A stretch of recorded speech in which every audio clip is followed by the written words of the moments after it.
Assalamu alaikum, chers frères et sœurs. Le concept du Mahdi est profondément enraciné dans la tradition islamique, où il est souvent décrit comme un guide et un rénovateur qui apparaîtra à la fin des temps pour rétablir la justice et la paix dans le monde. Son nom signifie littéralement « le bien guidé », et selon les croyances, il viendra pour rectifier les injustices, guérir les divisions de la communauté et ramener l'humanité vers une voie droite. Présent dans les récits prophétiques, hadiths, transmis depuis des siècles, le Mahdi est une figure attendue et respectée, avec une mission immense et unique, celle de préparer le monde à l'ère de paix et de prospérité ultime. Avant de commencer cette vidéo, je vous invite à vous abonner à notre chaîne et d'activer la cloche de notification pour rester informé de nos prochaines publications sur la foi islamique. Merci et bonne vidéo. Ce sujet attire un grand intérêt, car il est lié à des événements d'envergure mondiale et spirituelle qui concernent autant les croyants que les curieux. Pour beaucoup de fidèles, la croyance en l'arrivée d'un sauveur qui se dressera contre l'injustice résonne d'autant plus fort face aux difficultés et aux crises que traverse notre monde moderne. Les guerres, la corruption, les inégalités sociales et les troubles environnementaux nourrissent un sentiment d'urgence et un besoin de justice qui rendent ce sujet encore plus pertinent. La quête de ce personnage apporte un espoir, une lumière dans une époque qui peut sembler sombre. Alors, face aux signes de l'époque, une question surgit et nous interpelle. Le Mahdi est-il sur le point d'apparaître? Alors, restez avec moi jusqu'à la fin pour découvrir cela. Si vous avez des questions ou des commentaires en cours de route, n'hésitez pas à les laisser en bas. J'apprécie beaucoup vos retours. Allons-y. Les sources et les écrits religieux sur le Mahdi. Le concept du Mahdi, ou bien guidé, est tiré des sources principales de l'islam, les hadiths, paroles et actes du prophète Mohammed, et, indirectement, le Coran. Bien que le Mahdi ne soit pas explicitement mentionné dans le Coran, les hadiths rapportent de nombreux récits qui le décrivent comme une figure clé de la fin des temps, destinée à établir la justice divine. Ces hadiths, transmis par des compagnons proches du prophète, varient en termes de fiabilité et d'interprétation, mais ils convergent sur certains éléments. Le Mahdi sera un descendant du prophète Mohammed, issu de la lignée de Fatima, sa fille, et son règne surviendra durant une période de troubles mondiaux et de grande corruption. Les interprétations du Mahdi divergent selon les écoles de pensée au sein de l'islam. Dans l'islam sunnite, la croyance au Mahdi est présente, bien qu'elle ne soit pas aussi centrale que dans d'autres courants. Les sunnites considèrent le Mahdi comme un leader juste qui viendra pour rétablir l'ordre et préparer la communauté à la venue de Jésus, Issa, dont la descente est également prophétisée. Cette vision sunnite n'associe pas le Mahdi à une nature surnaturelle ou divine, mais le présente plutôt comme un guide humain choisi par Dieu. Du côté de l'islam chiite, en particulier dans la branche des chiites duodécimains, le Mahdi est perçu de manière beaucoup plus spécifique. Il est identifié comme le 12e imam, Muhammad ibn Hassan al-Mahdi, disparu mystérieusement en 874 après Jésus-Christ, et considéré depuis lors comme étant en occultation. Les chiites croient qu'il réapparaîtra au moment où l'injustice sera à son comble pour restaurer la foi et la justice. Cette croyance est si centrale dans la doctrine chiite que le Mahdi est aussi appelé imam caché et est perçu comme un guide spirituel protecteur, même durant son absence. Quant aux éléments prophétiques, les hadiths décrivent plusieurs signes et événements annonciateurs de l'arrivée du Mahdi. Selon la tradition, avant sa venue, le monde sera marqué par une période de chaos et d'injustice généralisée, avec des conflits qui diviseront la communauté et une dégradation des valeurs morales. Parmi les signes, certains récits mentionnent l'apparition d'épidémies, de tremblements de terre et de guerres incessantes. De plus, plusieurs hadiths évoquent des signes plus spécifiques, comme des tensions autour de la région de Damas, des batailles importantes dans les environs de la péninsule arabique, et des luttes pour le pouvoir qui affaibliront les dirigeants de l'époque. Un autre aspect prophétique mentionne le Mahdi et Jésus, Issa, travaillant ensemble pour rétablir la foi et anéantir les forces du mal. Dans cette collaboration prophétique, le Mahdi est vu comme celui qui préparera le terrain pour la mission ultime de Jésus, qui descendra pour vaincre l'antéchrist Dajjal et instaurer une ère de paix durable. L'ensemble de ces récits sur le Mahdi suscite diverses interprétations. Certains voient dans ces prophéties des messages intemporels sur le bien et le mal, tandis que d'autres y trouvent des prédictions littérales des événements à venir. Dans les deux cas, ces textes offrent une promesse de justice et d'équité pour ceux qui se sentent opprimés ou marginalisés. Description du rôle et des attributs du Mahdi. Le Mahdi est décrit comme un guide et un leader d'exception, dont la mission est de restaurer la justice et de guider la communauté islamique vers une période de paix et de foi. Dans les récits islamiques, le Mahdi n'est pas seulement un leader politique, mais surtout un guide spirituel qui incarne des valeurs d'intégrité, de droiture et de compassion. En tant que réformateur, il est censé redresser les torts, abolir l'injustice et rétablir les lois divines. Ce rôle en fait un leader complet, capable de résoudre les crises morales, sociales et politiques qui pourraient diviser la communauté à la fin des temps.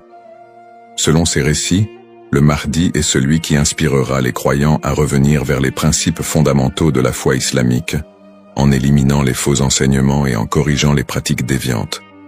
Les attributs distinctifs du Mahdi le rendent unique parmi les autres leaders. Il est souvent décrit dans les hadiths comme un homme de grande piété et de sagesse, qui saura discerner le bien du mal avec une clairvoyance exceptionnelle. En plus de son sens aigu de la justice, il est mentionné qu'il viendra de la lignée du prophète Muhammad, descendant de sa fille Fatima, ce qui renforce la dimension spirituelle et prophétique de son rôle. On dit que le Mahdi possédera des qualités telles que la douceur, la miséricorde et une profonde dévotion, mais également une force et une détermination inébranlables pour affronter les forces du mal et de la corruption. Ces caractéristiques le distinguent des leaders ordinaires, car il incarne un idéal de pureté morale et de droiture qui servira de modèle pour tous les croyants. Une des particularités les plus marquantes de la mission du Mahdi est son alignement avec Jésus, Issa, une croyance partagée par de nombreux courants de l'islam. Selon les récits prophétiques, le Mahdi et Jésus travailleront main dans la main pour combattre l'injustice et apporter la paix.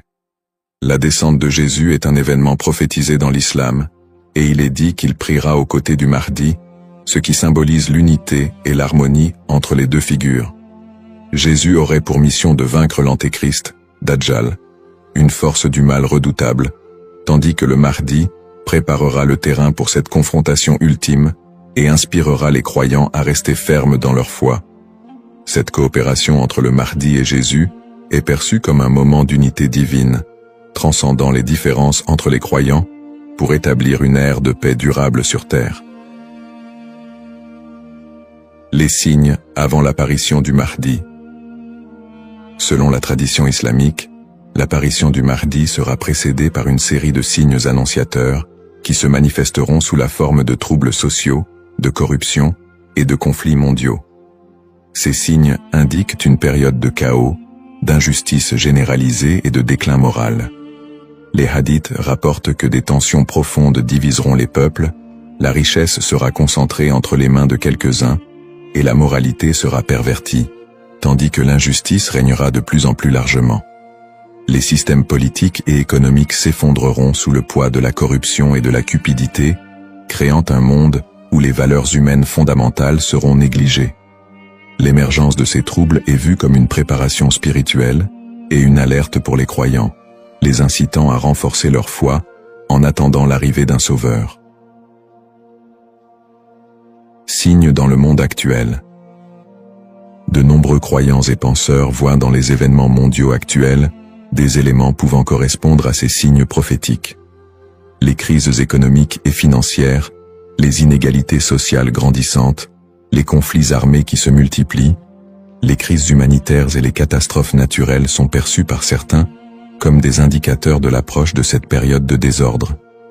Par exemple, les conflits au Moyen-Orient, les guerres civiles, la montée des extrémismes, les catastrophes environnementales et les pandémies récentes sont souvent interprétés comme des manifestations de ce déclin prophétisé.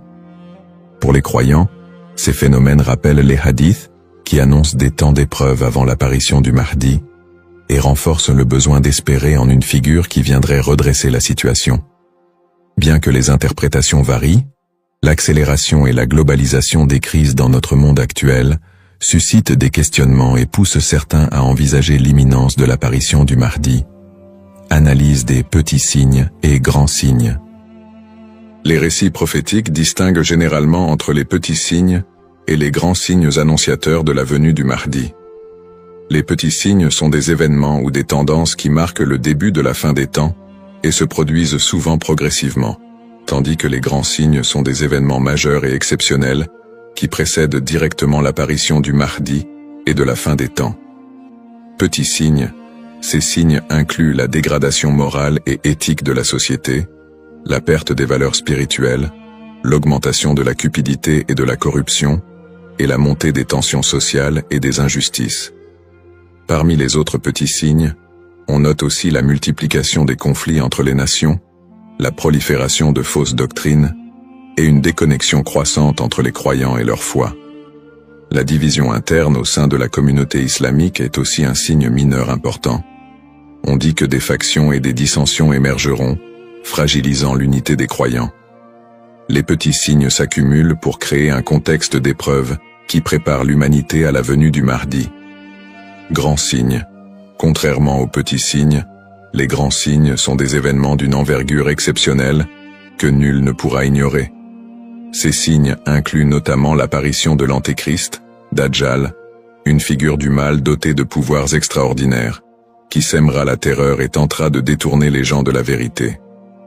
Un autre grand signe est la descente de Jésus, Issa, sur terre, qui jouera un rôle crucial aux côtés du Mahdi pour vaincre le mal et rétablir la foi.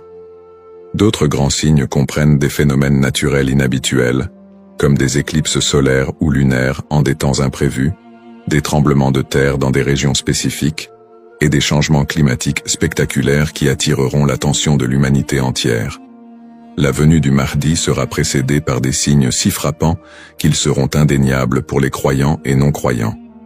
Cette distinction entre petits et grands signes aide les croyants à comprendre que, bien que des signes puissent apparaître, il est important de garder un équilibre dans l'interprétation et de ne pas céder à la panique. Ces signes servent de rappel pour renforcer la foi et se préparer spirituellement, sans chercher à deviner précisément le moment de l'apparition du Mahdi, qui reste un mystère connu de Dieu seul. Les différentes perspectives sur le Mahdi. La figure du Mahdi est un concept central dans l'islam, mais elle est perçue de manière différente selon les deux principaux courants que sont l'islam sunnite et chiite. Pour les sunnites, le Mahdi est un leader bien guidé qui apparaîtra avant la fin des temps, pour rétablir la justice et la paix dans un monde en proie à la corruption et au désordre. La croyance au Mahdi est présente chez les sunnites, mais elle n'est pas aussi centrale que pour les chiites, et elle n'est pas strictement codifiée dans les textes fondamentaux. Les sunnites voient le Mahdi comme un homme ordinaire, choisi par Dieu, qui viendra guider la communauté musulmane, mais ils ne l'identifient pas comme une figure spécifique, ni comme une figure en occultation. Du côté de l'islam chiite, en particulier dans la branche des chiites duodécimains, le Mahdi revêt une importance plus profonde et spécifique. Les chiites identifient le Mahdi comme étant Muhammad ibn Hassan al-Mahdi, le 12e et dernier imam, qui est entré dans un état d'occultation à la fin du 9e siècle. Selon la croyance chiite, cet imam est toujours en vie, caché aux yeux du monde, et il réapparaîtra lorsque Dieu le décidera pour instaurer la justice. Cette conception du Mahdi comme imam caché fait partie intégrante de la théologie chiite, qui voit en lui un guide spirituel et protecteur, même en son absence, et qui joue un rôle central dans l'attente messianique de la communauté chiite. Les visions contemporaines et divergentes. Dans le contexte actuel, le concept du Mahdi suscite des interprétations modernes et divergentes. Certaines visions apocalyptiques, souvent influencées par des contextes politiques ou sociaux, voient le Mahdi comme une figure de résistance contre l'oppression mondiale et un symbole de libération face aux injustices contemporaines. Dans des contextes marqués par des conflits ou des crises, certains groupes mettent en avant l'imminence de son apparition pour renforcer l'engagement religieux ou politique, parfois en interprétant les signes prophétiques de manière littérale pour justifier certaines actions. L'espoir en un avenir où les conflits, les inégalités et les désastres seraient remplacés par un monde plus harmonieux donne un sens à la foi des croyants, les incitant à lutter pour une vie conforme aux valeurs de justice et de compassion, en attendant l'apparition de celui qui rétablira l'ordre et la paix. Les risques de la surinterprétation et des faux messies. L'attente de l'apparition du Mahdi, figure de justice et de paix, est une croyance profondément ancrée dans la foi musulmane. Cependant, cette croyance peut aussi engendrer des risques de surinterprétation et de malentendus, notamment avec l'émergence de faux prétendants se proclamant Mahdi. Au fil de l'histoire, des individus se sont déjà déclarés être le Mahdi, attirant des adeptes et suscitant des mouvements religieux parfois déstabilisateurs. Ces faux messies, en exploitant la ferveur des croyants, peuvent conduire à des troubles, des tensions communautaires, voire des conflits. Dans certains cas, ces prétendants cherchent à renforcer leur pouvoir personnel ou à gagner en influence, provoquant des conséquences potentiellement dévastatrices pour les communautés qui les suivent. Leur influence peut diviser les croyants, générer des violences, et même entraîner des catastrophes humanitaires si ces mouvements sont militarisés ou extrémistes. Un autre risque important est la manipulation des croyances autour du Mahdi par des groupes ou individus mal intentionnés. Certains mouvements exploitent cette croyance pour recruter des fidèles ou justifier leurs actions, en interprétant les signes prophétiques de manière alarmiste ou sensationnaliste. Ils s'appuient sur l'idée de l'apparition imminente du Mahdi pour attiser les peurs ou rallier des gens à leur cause, souvent en faveur d'intérêts politiques ou idéologiques. Dans des contextes de crise, cette manipulation peut entraîner des mobilisations massives et inciter des personnes à adopter des positions extrêmes, créant ainsi un climat de méfiance et d'instabilité. Face à ces dérives, l'importance du discernement est cruciale. Il est essentiel pour les croyants de faire preuve de prudence et de retenue dans l'interprétation des signes et des prophéties. La tradition islamique recommande de rester vigilant, car seul Dieu connaît le moment précis de l'apparition du Mahdi. En restant ancré dans les principes de justice et de piété, et en s'appuyant sur des sources fiables et la sagesse des érudits, les croyants peuvent éviter de tomber dans le piège de l'illusion et de la manipulation. Garder un esprit critique face aux revendications de certains groupes et individus est essentiel pour préserver l'intégrité de cette croyance. Ainsi, plutôt que de se précipiter dans des interprétations ou de suivre des figures douteuses, il est fondamental de s'attacher aux valeurs essentielles de la foi et de se préparer spirituellement, sans chercher à deviner l'avenir ni à suivre des faux messies. En résumé, le concept du Mahdi, figure centrale dans la tradition islamique, évoque des thèmes puissants de justice, d'espoir et de rédemption face aux crises contemporaines. Nous avons exploré les différentes perspectives sur le Mahdi, notamment les différences entre les courants sunnites et chiites, ainsi que les interprétations modernes qui en découlent. Nous avons également mis en lumière les défis actuels, tels que les injustices sociales et les crises environnementales, qui alimentent le désir d'un leader juste. Cependant, il est crucial de reconnaître les dangers des faux prétendants et de la manipulation de cette croyance, appelant ainsi à un discernement éclairé. En cette ère d'incertitude, il est essentiel de réfléchir à notre propre rôle dans la quête de justice et de paix. Chacun de nous a la capacité d'agir, d'inspirer le changement et de travailler à créer un monde meilleur, même à petite échelle. La question demeure: sommes-nous proches de la venue du Mahdi?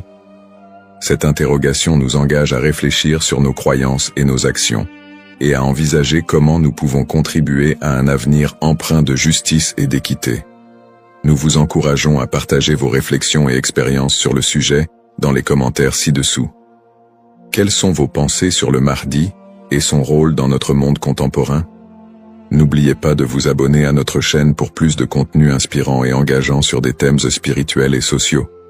Votre voix compte et ensemble, nous pouvons œuvrer pour un monde plus juste. Cependant, d'autres approches modernes se concentrent sur une interprétation plus spirituelle et morale du Mahdi, considérant son apparition comme une métaphore pour inciter les croyants à rétablir la justice dans leur propre vie et à renforcer leur engagement spirituel. Ces visions contemporaines voient la venue du Mahdi non pas comme un événement littéral, mais comme un rappel constant de la nécessité de l'équité, de la bonté et de la piété. Dans cette perspective, le Mahdi représente une lumière spirituelle qui inspire les croyants à lutter contre les injustices, qu'elles soient personnelles, sociales ou morales. Le Mahdi dans le monde non musulman. La figure du Mahdi trouve également des échos dans le monde non musulman, où d'autres cultures et religions partagent le concept d'un sauveur ou d'un messie qui apparaîtra à la fin des temps pour instaurer la paix.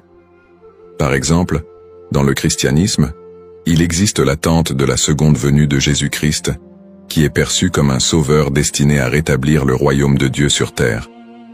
Les similitudes avec l'apparition du Mahdi, notamment en ce qui concerne le rôle de Jésus comme allié, créent des ponts entre les deux traditions et alimentent un intérêt interreligieux autour de la fin des temps.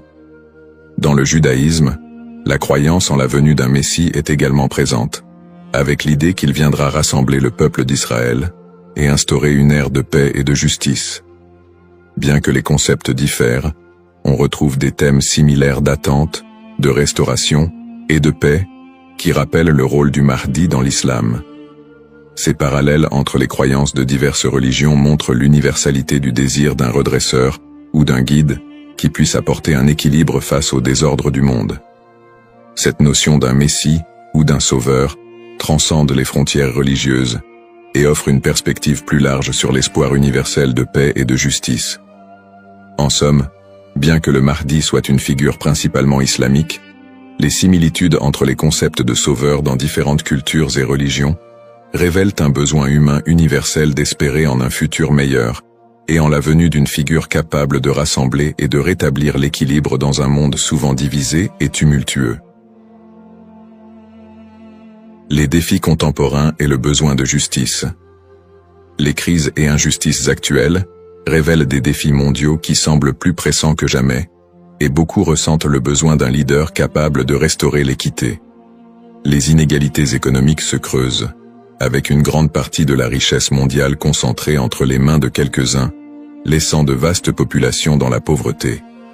Cette fracture sociale amplifie le sentiment d'injustice, nourri par des systèmes économiques et politiques qui peinent à répondre aux besoins des plus vulnérables. Parallèlement, les conflits armés et les guerres persistent dans plusieurs régions du monde, notamment au Moyen-Orient, en Afrique et en Asie, déchirant des communautés entières et causant des crises humanitaires majeures.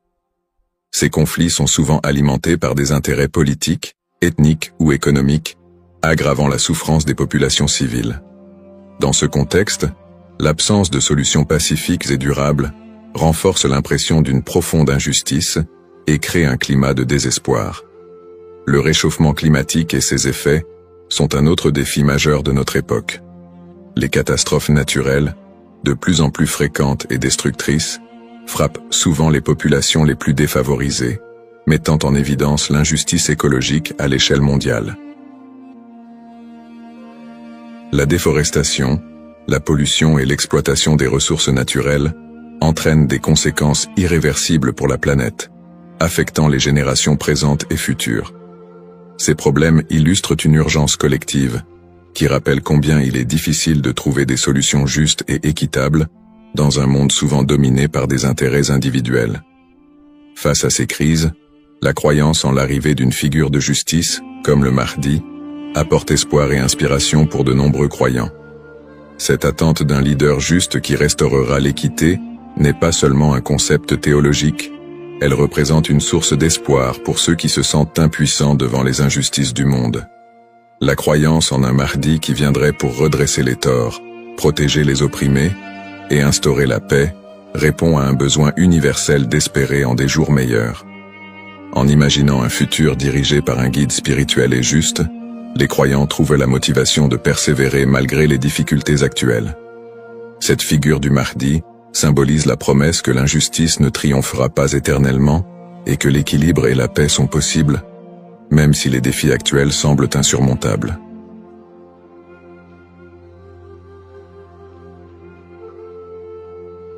Bismillahir-Rahmanir-Rahim. Au nom d'Allah, le tout miséricordieux, le très miséricordieux.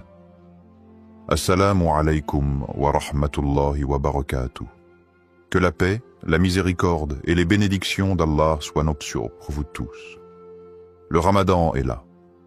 Un mois béni, un mois où chaque seconde est précieuse, où chaque souffle peut être une adoration, et où chaque invocation peut changer une destinée.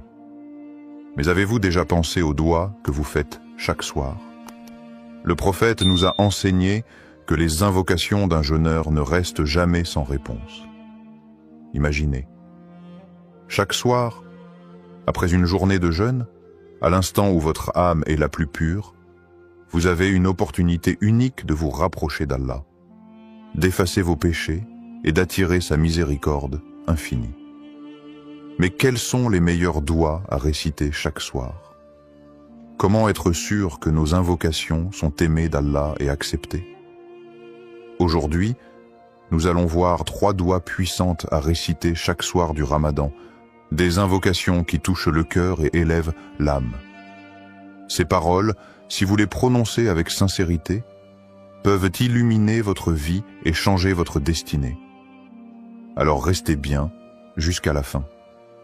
Avant de commencer cette vidéo, n'oubliez pas de liker cette vidéo, car cela nous donne beaucoup de force pour continuer à partager du contenu bénéfique. Et je vous invite à vous abonner à notre chaîne et d'activer la cloche de notification pour rester informé de nos prochaines publications sur la foi islamique. Partagez-la avec vos proches et laissez un commentaire pour me dire ce que vous en pensez. Merci et bonne vidéo. La puissance des doigts pendant le Ramadan. Le mois de Ramadan est bien plus qu'un simple mois de jeûne. C'est un moment de connexion profonde avec Allah, une opportunité unique pour que nos prières soient exaucées. En effet, Allah nous a promis dans le Coran « Et quand mes serviteurs t'interrogent à mon sujet, alors je suis tout proche, je réponds à l'appel de celui qui m'invoque quand il m'appelle. » Sourate Al-Baqarah 286. Ce verset est d'autant plus significatif qu'il se trouve au cœur des passages qui parlent du jeûne du Ramadan, comme si Allah nous rappelait que ce mois béni est un moment où ses portes sont grandes ouvertes pour accueillir nos supplications. Pourquoi les doigts ont un impact particulier pendant le Ramadan? 1. Les portes du ciel sont ouvertes. Selon un hadith rapporté par Al-Bukhari et Muslim, le prophète a dit « Quand vient le mois de Ramadan, les portes du paradis s'ouvrent, celles de l'enfer se ferment et les diables sont enchaînés. Cela signifie que l'influence du mal diminue, nous rendant plus réceptifs à la spiritualité et nous permettant de nous concentrer davantage sur nos invocations. 2. Le jeûneur a une invocation qui ne sera jamais rejetée. Le prophète a dit « 3 invocations ne sont pas rejetées. L'invocation du jeûneur au moment de la rupture du jeûne, celle de l'opprimé et celle du voyageur. » Tirmidhi 35-98. Ainsi, chaque soir, juste avant de rompre le jeûne, nous avons un moment privilégié où nos supplications montent directement vers Allah. Imaginez alors l'impact de 3 doigts précises et puissantes, répétées chaque soir avec foi et sincérité. Un exemple inspirant. L'histoire de l'homme qui a vu sa vie changer grâce à une doigt.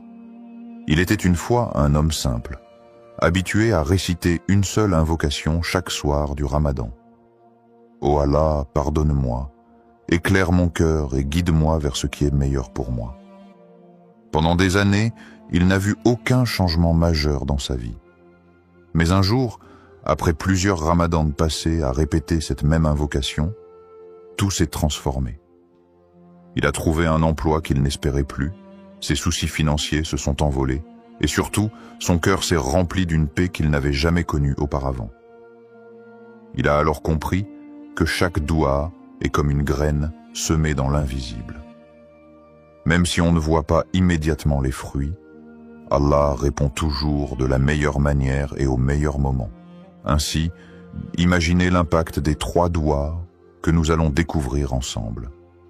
Si vous les récitez chaque soir du Ramadan avec sincérité, Elle pourrait bien être le secret d'un avenir meilleur, rempli de bénédictions. Première doua, l'invocation pour le pardon. Dans notre quotidien, nous commettons tous des erreurs. Parfois consciemment, parfois sans même nous en rendre compte. Mais Allah, dans son infinie miséricorde, nous a donné une clé précieuse pour effacer nos fautes. L'istighfar, la demande de pardon. Le Ramadan est le mois du pardon par excellence. C'est une période où Allah ouvre grandes ses portes de miséricorde et efface les péchés de ceux qui reviennent sincèrement à lui. Le prophète a dit « Celui qui jeûne le Ramadan avec foi et en recherchant la récompense d'Allah verra ses péchés passer pardonnés. » Al-Bukhari, Muslim. Tout miséricordieux, le très miséricordieux. Assalamu alaikum wa rahmatullahi wa barakatuh.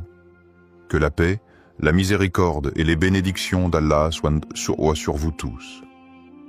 Le Ramadan est là, un mois béni, un mois où chaque seconde est précieuse, où chaque souffle peut être une adoration et où chaque invocation peut changer une destinée. Mais avez-vous déjà pensé aux doigts que vous faites chaque soir? Le prophète nous a enseigné que les invocations d'un jeûneur ne restent jamais sans réponse. Imaginez, chaque soir, après une journée de jeûne, à l'instant où votre âme est la plus pure, vous avez une opportunité unique de vous rapprocher d'Allah, d'effacer vos péchés et d'attirer sa miséricorde infinie. Mais quels sont les meilleurs doigts à réciter chaque soir?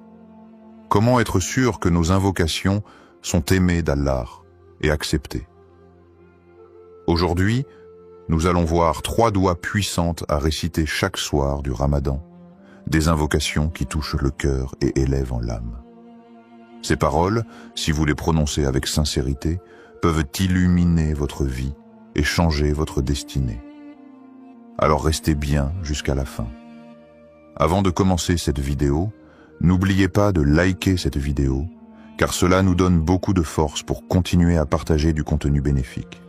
Et je vous invite à vous abonner à notre chaîne et d'activer la cloche de notification pour rester informé de nos prochaines publications sur la foi islamique. Partagez-la avec vos proches et laissez un commentaire pour me dire ce que vous en pensez. Merci et bonne vidéo, la puissance des doigts pendant le Ramadan. Le mois de Ramadan est bien plus qu'un simple mois de jeûne.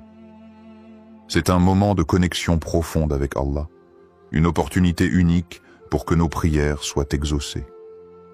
En effet, Allah nous a promis dans le Coran « Et quand mes serviteurs t'interrogent à mon sujet, alors je suis tout proche. Je réponds à l'appel de celui qui m'invoque quand il m'appelle. » Sourate Al-Baqarah 2:586. Ce verset est d'autant plus significatif qu'il se trouve au cœur des passages qui parlent du jeûne du Ramadan. Comme si Allah nous rappelait que ce mois béni est un moment où ses portes sont grandes ouvertes pour accueillir nos supplications. Pourquoi les doigts ont un impact particulier pendant le Ramadan? 1. Les portes du ciel sont ouvertes. Selon un hadith rapporté par Al-Bukhari et Muslim, le prophète a dit « Quand vient le mois de Ramadan, les portes du paradis s'ouvrent, celles de l'enfer se ferment et les diables sont enchaînés. » Cela signifie que l'influence du mal diminue, nous rendant plus réceptifs à la spiritualité et nous permettant de nous concentrer davantage sur nos invocations. 2. Le jeûneur a une invocation qui ne sera jamais rejetée. Le prophète a dit « 3 invocations ne sont pas rejetées. L'invocation du jeûneur au moment de la rupture du jeûne, celle de l'opprimé et celle du voyageur. » Tirmidhi 35-88. Ainsi, chaque soir, juste avant de rompre le jeûne, nous avons un moment privilégié où nos supplications montent directement vers Allah. Imaginez alors l'impact de 3 doigts précises et puissantes, répétées chaque soir avec foi et sincérité. Un exemple inspirant. L'histoire de l'homme qui a vu sa vie changer grâce à une doua. Il était une fois un homme simple, habitué à réciter une seule invocation chaque soir du Ramadan. « Ô Allah, pardonne-moi, éclaire mon cœur et guide-moi vers ce qui est meilleur pour moi. » Pendant des années, il n'a vu aucun changement majeur dans sa vie.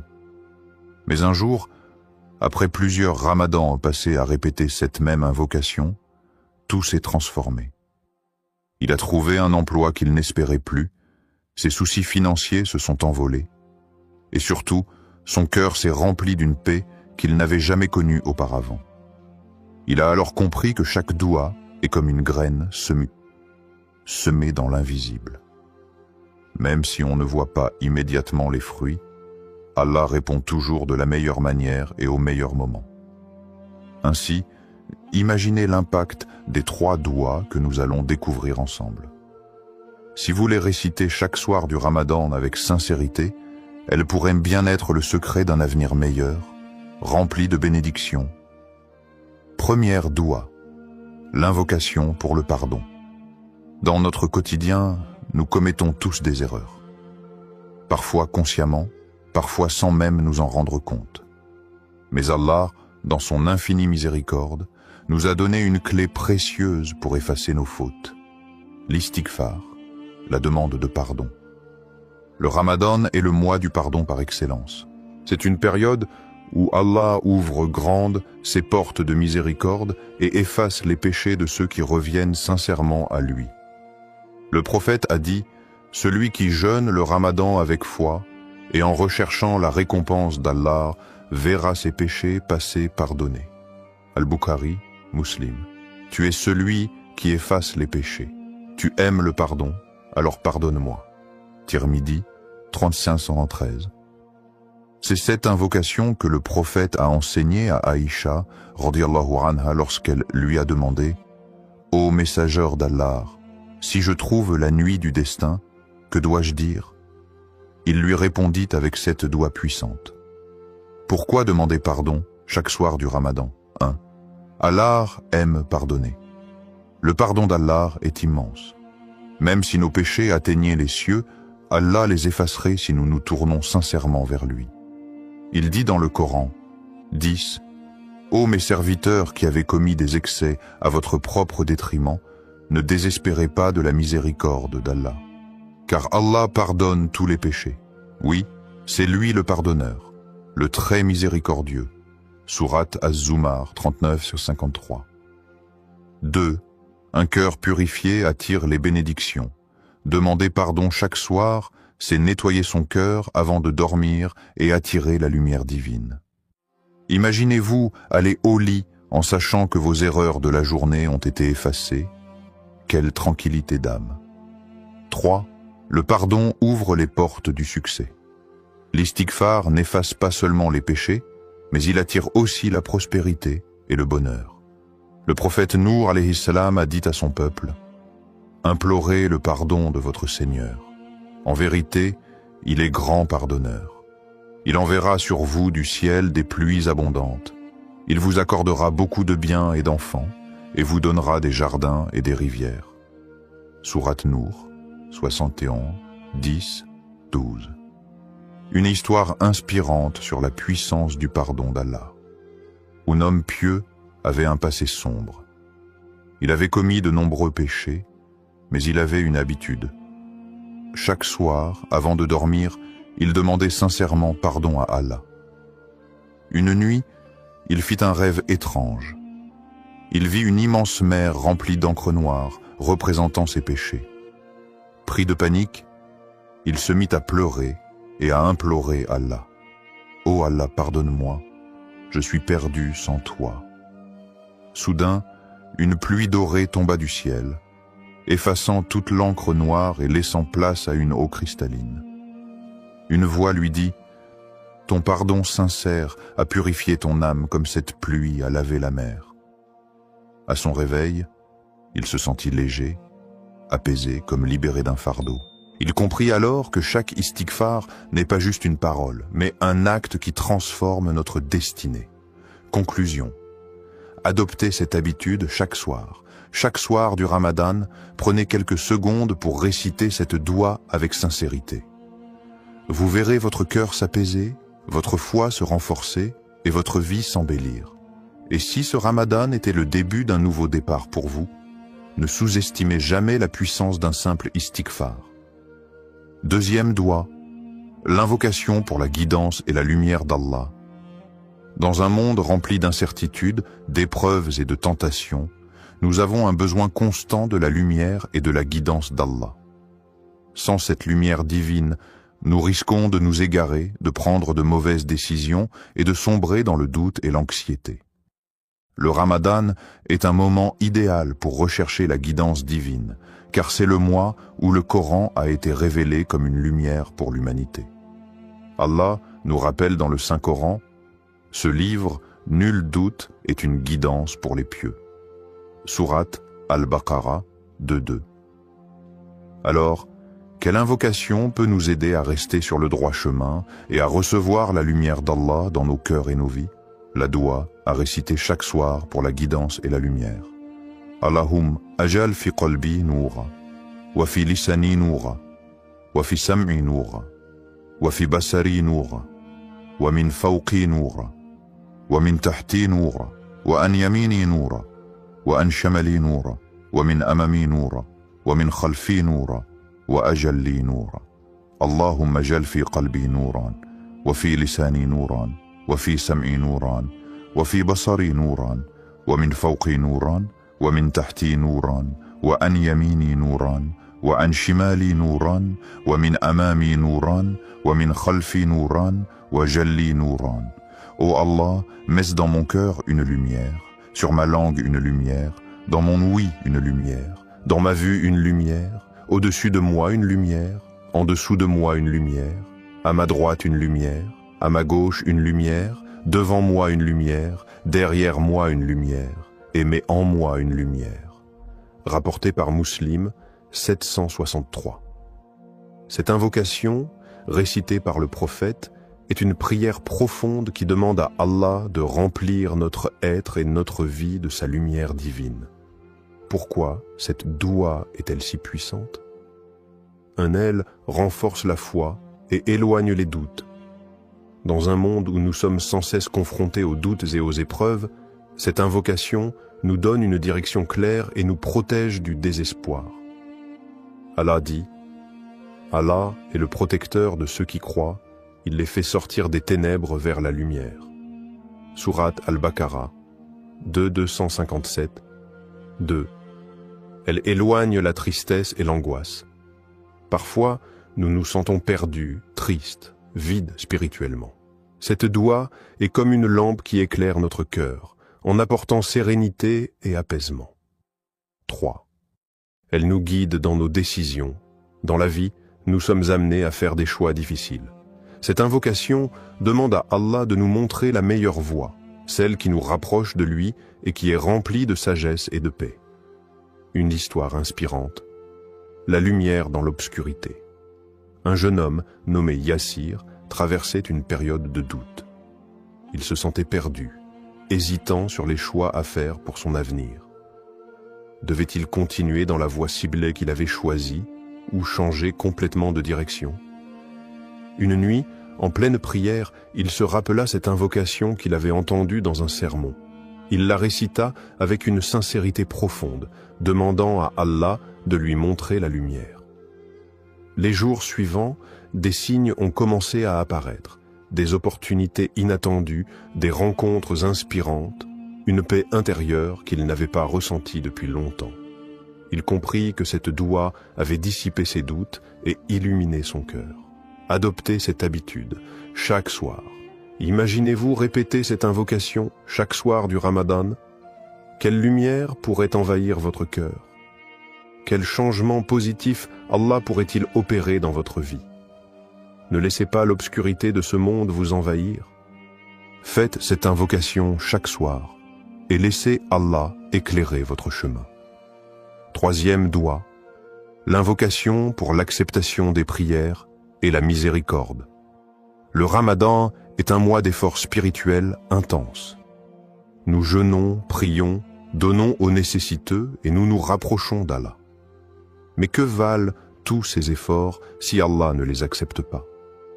L'un des plus grands enseignements du prophète Ibrahim, paix sur lui, est qu'il demandait constamment l'acceptation de ses actes par Allah malgré sa piété exemplaire. Il disait « Ô notre Seigneur, accepte cela de notre part, car c'est toi, l'audient, l'omniscient. Sourate Al-Baqarah, 227.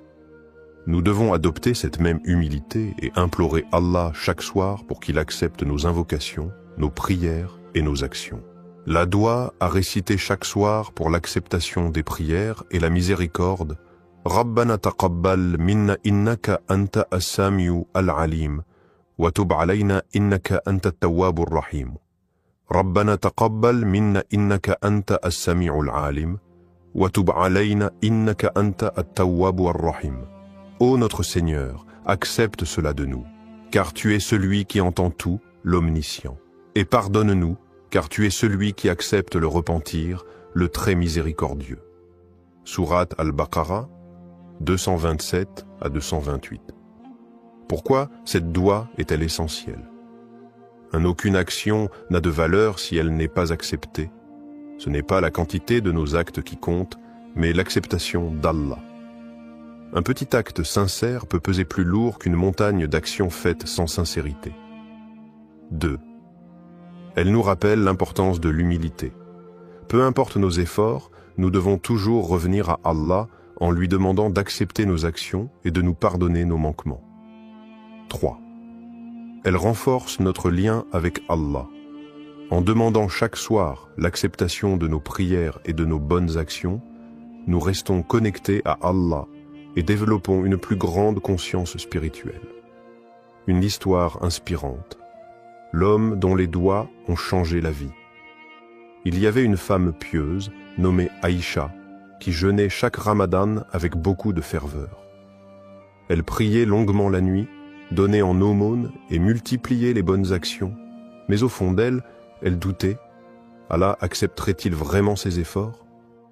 Un jour, elle entendit un érudit dire: l'important n'est pas seulement de prier et de jeûner, mais de demander sans cesse à Allah d'accepter ses actions, car un acte non accepté est comme une graine qui n'a pas germé.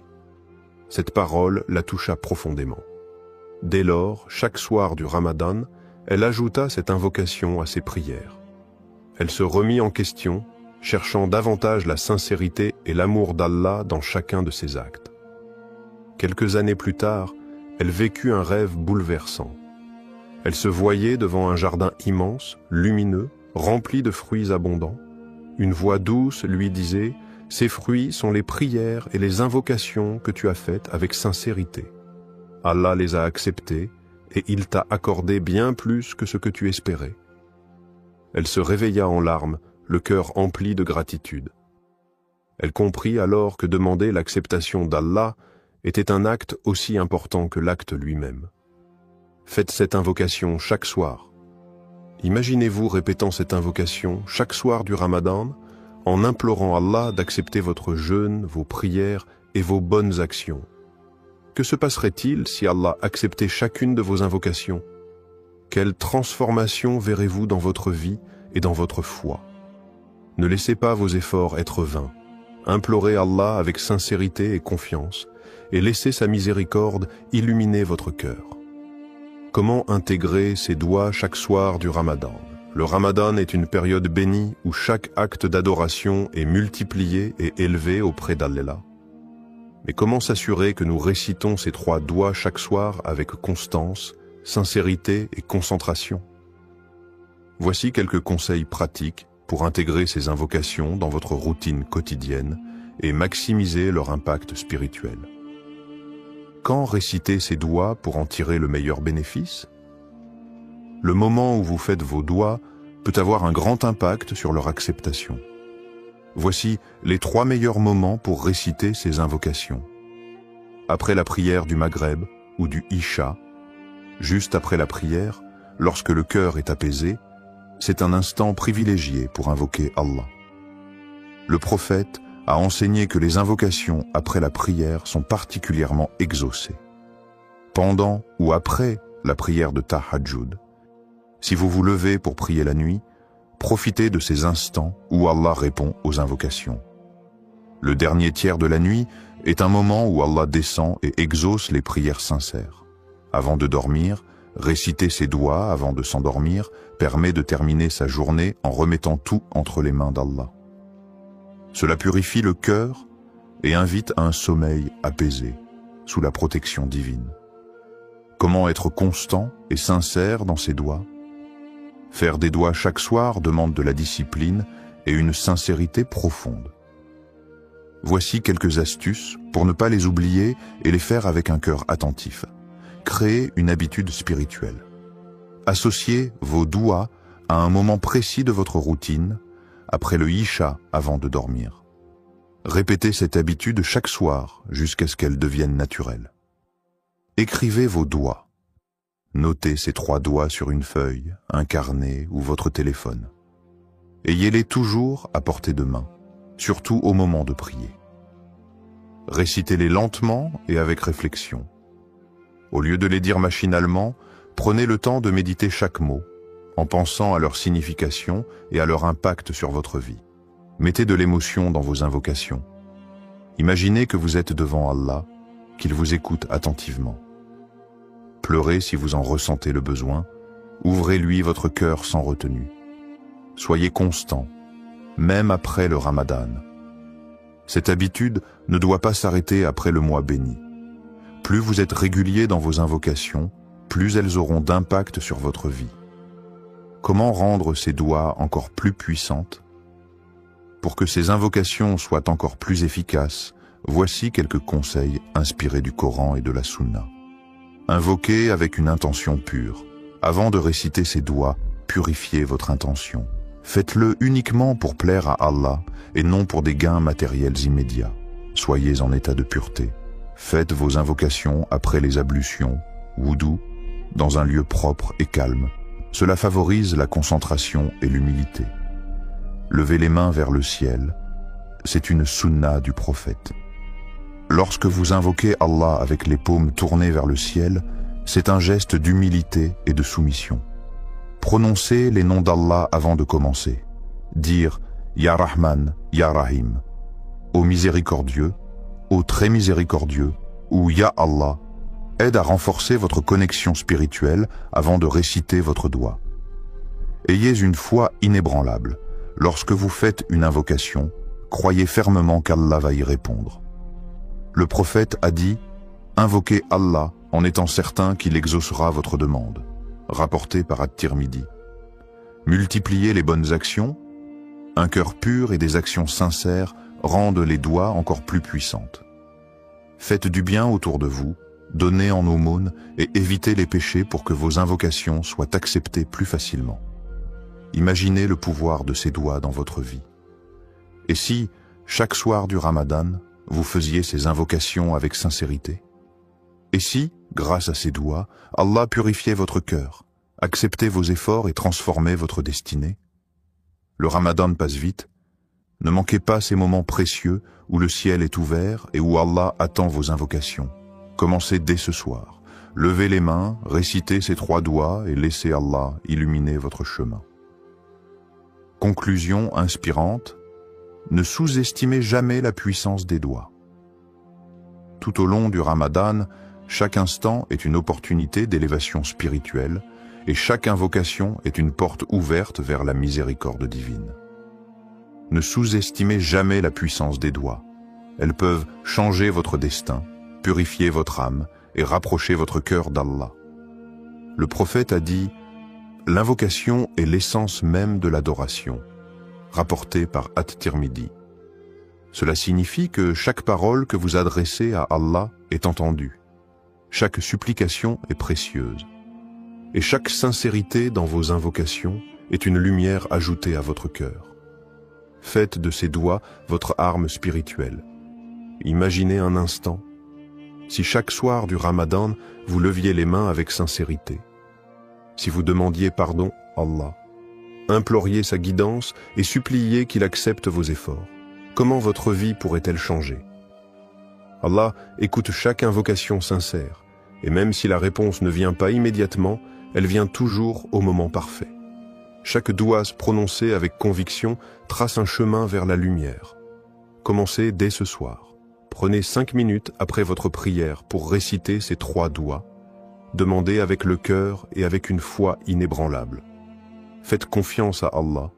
Il sait ce qui est le meilleur pour vous le prophète a dit « Allah est généreux et il est gêné de renvoyer les mains de son serviteur vides lorsqu'il l'invoque. » Rapporté par Abu Daoud, At-Tirmidhi. Alors n'ayez pas peur de demander.